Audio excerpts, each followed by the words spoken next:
Hi friends, ಇವತ್ತು ಪೂಜೆ ಮಾಡೋದ್ರಿಂದ ಸ್ಟಾರ್ಟ್ ಮಾಡ್ತಾ ಇದ್ದೀನಿ ವ್ಲಾಗ್ನ. ಬೆಳಗ್ಗೆನೇ ಪೂಜೆ ಮಾಡಿದೆ. ಪೂಜೆ ಮಾಡ್ತಾ ಇದ್ದೆ, ನನ್ನ ಮಗಳು ಬಂದು ನಾನು ಪೂಜೆ ಮಾಡ್ತೀನಿ ಮಮ್ಮ ಅಂತ. ಅವಳು ಪೂಜೆ ಮಾಡ್ತಿದ್ದಾಳೆ. ಎಷ್ಟು ಕ್ಯೂಟಾಗಿ ಪೂಜೆ ಮಾಡ್ತಿದ್ದಾಳೆ ನೋಡಿ.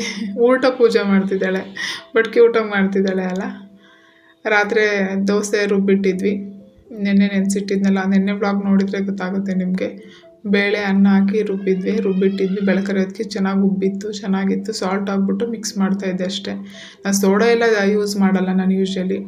ಅದಕ್ಕೆ ಟೊಮೊಟೊ ಚಟ್ನಿ ಮಾಡೋಣ ಅಂತ ಟೊಮೊಟೊ, ಬೆಳ್ಳುಳ್ಳಿ, ಹಸಿರು ಮೆಣಸಿನ್ಕಾಯಿ ಬೇಯಿಸ್ಕೊಂಡಿದ್ದೆ.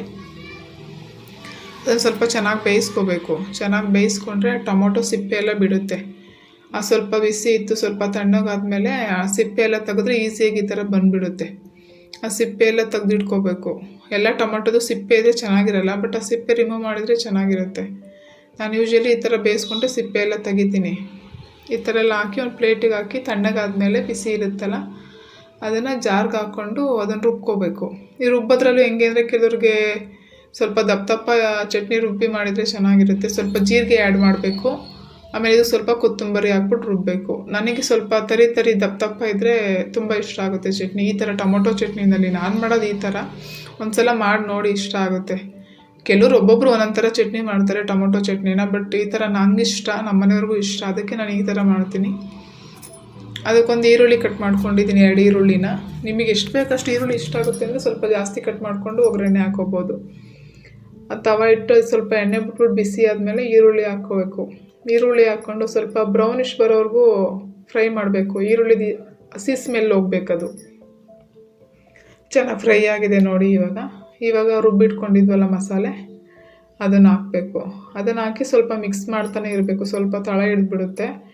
ಸ್ವಲ್ಪ ಕುದೀತಾ ಮಿಕ್ಸ್ ಮಾಡಬೇಕು. ಈಗ ಒಂದು ಸ್ವಲ್ಪ ಮಿಕ್ಸ್ ಮಾಡಿ ಸ್ವಲ್ಪ ಕ್ಲೋಸ್ ಮಾಡಿ ಒಂದು 2 ಮಿನಿಟ್ಸ್ ಇಟ್ಬಿಟ್ರೆ ಅದು ಆಗಿರುತ್ತೆ, ಚೆನ್ನಾಗಿ ಕುದ್ದಿರುತ್ತೆ. ಈ ಥರ ಮುಚ್ಚಲಿಲ್ಲ ಅಂದರೆ ಎಲ್ಲ ಆರಿರುತ್ತೆ. ಈ ಥರ ಕುದೀತಾ ಇರುತ್ತಲ್ಲ, ಎಲ್ಲ ಆರುತ್ತೆ ಮೇಲ್ಗಡೆ.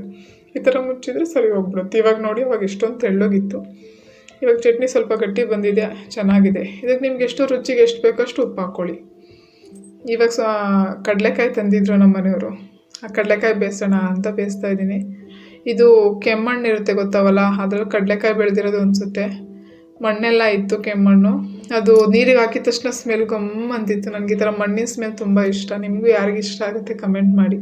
ಇದನ್ನು 2-3 ಸಲ ವಾಶ್ ಮಾಡಿಕೊಂಡು ಕುಕ್ಕರ್ಗೆ ಹಾಕ್ಕೊಂಡು ಸ್ವಲ್ಪ ಉಪ್ಪು ಹಾಕ್ಬಿಟ್ಟು ಬೇಯಿಸ್ಕೊತಾ ಇದ್ದೀನಿ. ಒಂದು 2 ವಿಷಲ್ ಹಾಕ್ಸಿದ್ರೆ ಅದು ಬೆಂದ್ಬಿಡುತ್ತೆ. ಚೆನ್ನಾಗಿ ಬೆಂದಿರುತ್ತೆ, ಹದವಾಗಿ ಚೆನ್ನಾಗಿರುತ್ತೆ ಅವಾಗ. ಅಷ್ಟರೊಳಗಡೆ ನಾನು ನಿಮಗೆ ತವ ತೋರಿಸ್ತೀನಿ ನೋಡಿ. ನಮ್ಮಲ್ಲಿ 3 ಹಂಚಿದೆ, ದೋಸೆ ಹಂಚು. 3 ಯಾವುದಂತ ನಿಮಗೆ ಗೊತ್ತಿಲ್ಲ. ಇದು ಕವಲಿಕಲ್ಲು ಅಂತ. ಅದರಲ್ಲಿ ದೋಸೆ ಮಾಡ್ತೀವಿ, ಏಕೆಂದರೆ ಸ್ಪಾಂಜಿಯಾಗಿ ಬರುತ್ತೆ ನೋಡಿ. ಸೆಟ್ ದೋಸೆ ಮಾಡ್ತೀವಲ್ಲ, ಇದನ್ನು ಕವಲಿಕಲ್ಲು ಹಂಚು ಅಂತಾರೆ. ಇದನ್ನು ತವ ಅಂದರೆ ನಾವು ಮಸಾಲೆ ದೋಸೆ ಮಾಡ್ತೀವಲ್ಲ, ಗರಿಯಾಗಿ ಅದು ರೊಟ್ಟಿ ಹಂಚು. ಇದು ಕವಲಿಕಲ್ದು ಹಂಚು, ಇದು ದೋಸೆ ಮಾಡೋ ಹಂಚು, ಮಸಾಲೆ ದೋಸೆ, ಅದು ರೊಟ್ಟಿ ಹಂಚು.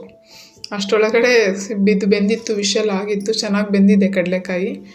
ಇವಾಗ ದೋಸೆ ಹೆಂಗೆ ಮಾಡ್ತೀನಿ ಅದರಲ್ಲಿ ಅಂತ ತೋರಿಸ್ತೀನಿ ನೋಡಿ. ತವಾದಲ್ಲಿ ಈ ಥರ ದೋಸೆ ಬರ್ತೀನಿ. ನಿಮಗೂ ಗೊತ್ತಿರುತ್ತೆ, ನಿಮ್ಮ ಮನೇಲೂ ಇರುತ್ತೆ ಇದು ಮೋಸ್ಟ್ಲಿ ತವ. ಸ್ವಲ್ಪ ಗರಿಯಾಗಿ ಬರುತ್ತೆ ದೋಸೆ. ಇನ್ನು ದೋಸೆ ಹಂಚಲ್ಲಿ ಇದನ್ನು ಕವಲಿಕಲ್ಲು ಅಂತಾರೆ. ಕವಲಿಕಲ್ಲು ದೋಸೆ ಹಂಚು ಅಂತೀವಿ ನಮ್ಮ ಕಡೆ. ಸೆಟ್ ದೋಸೆ ಎಲ್ಲ ಹೋಟ್ಲುಗಳಲ್ಲಿ ಮಾಡ್ತಾರಲ್ಲ, ಆ ಥರ ಹಂಚಿದು ಕವಲಿಕಲ್ಲು ಹಂಚು ಅಂತ ಅಂತೀವಿ. ಇದು ಒಂದೊಂದು ದೋಸೆ ಮಾಡಿದಾಗಲೂ ಎಣ್ಣೆ ನೀಟಾಗಿ ಹಚ್ಕೋಬೇಕು. ಎಣ್ಣೆ ಹಚ್ಚೋದಿಲ್ಲ ಅಂದರೆ ಅದು ಈರುಳ್ಳಿ ಕಟ್ ಮಾಡ್ಕೊಂಡು ಆ ಥರ ಫೋರ್ಕಿ ಸಿಗಿಸ್ಕೊಂಡು ಎಣ್ಣೆ ಹಚ್ಚಿ ಈ ಥರ ಎಣ್ಣೆ ಹಚ್ಕೊಂಡು ಮಾಡಿದರೆ ಚೆನ್ನಾಗಿರುತ್ತೆ, ಸ್ಪಾಂಜಿಯಾಗಿ ಬಂದಿರುತ್ತೆ ನೋಡಿ. ಇವಾಗ ನಿಮಗೆ ಗೊತ್ತಾಗ್ತಿದೆ ಅನಿಸುತ್ತೆ, ಮೇ ಬಿ ಸ್ಪಾಂಜಿಯಾಗಿ ಬಂದಿದೆ ಆಲ್ರೆಡಿ ದೋಸೆ. ಇದನ್ನು ಮಗ್ಚಾಕೊಂಡವರು ಬೇಯಿಸ್ಕೋಬೋದು, ಹಂಗೇನಾದ್ರು ಎತ್ತಿಡ್ಕೋಬೋದು, ಚೆನ್ನಾಗಿ ಬೆಂದಿರುತ್ತೆ. ನಾನು ಇವಾಗ ಮಗ್ಚಾಗಿ ಬೇಯಿಸಿದ್ರೆ ಯಾವ ಥರ ಬರುತ್ತೆ ಅಂತಲೂ ತೋರಿಸ್ತೀನಿ ನೋಡಿ. ಇದನ್ನು ಮಗ್ಚಾಕಿದರೆ ಯಾವ ಥರ ಬೆಂದಿರುತ್ತೆ ಅಂತ. ನಮಗೇನೋ ತುಂಬ ಇಷ್ಟ. ಈ ಥರನೂ ದೋಸೆ ಮಾಡ್ಕೋತೀವಿ, ಆ ಥರನೂ ಮಾಡಿರ್ತೀವಿ. ಲಾಸ್ಟಿಗೆ ನೋಡಿ ಟೊಮೊಟೊ ಚಟ್ನಿಗೆ ಸ್ವಲ್ಪ ತುಪ್ಪ ಹಾಕ್ಕೊಂಡು ಬಿಸಿ ಇದು ದೋಸೆ ತಿಂತಾಯಿದ್ರೆ ವಾವ್, ವೆರಿ ಟೇಸ್ಟಿಯಾಗಿರುತ್ತೆ ನೋಡಿ. ಸ್ಪಾಂಜಿಯಾಗಿ ಚೆನ್ನಾಗಿದೆ. ಆ ದೋಸೆ ಸ್ವಲ್ಪ ಗರಿಯಾಗಿರುತ್ತೆ ಅಷ್ಟೇ. ಸ್ವಲ್ಪ ಹೊತ್ತು ಇಟ್ಬಿಟ್ರೆ ಮೆತ್ತಗಾಗ್ಬಿಡುತ್ತೆ. ಅದ್ರ ಜೊತೆ ಕಡಲೆಕಾಯಿ ನೆಂಚ್ಕೊಳಕ್ಕೆ ಅದು ನೋಡ್ತಾಯಿದ್ರೆ ತಿನ್ನಬೇಕು ಅಂತ ಅನ್ನಿಸ್ತಾ ಇದೆ. ತುಂಬ ಚೆನ್ನಾಗಿತ್ತು. ನಿಮ್ಮ ಮನೇಲೂ ಈ ಥರ ಮಾಡಿಬಿಟ್ಟು ಟೇಸ್ಟಿ ಆಗಿರುತ್ತೆ. ಒಂದು ದಿವಸ ಮಾಡಿ ನೋಡಿ ನೀವು ಹೇಗಿದೆ ಅಂತ ಹೇಳಿ.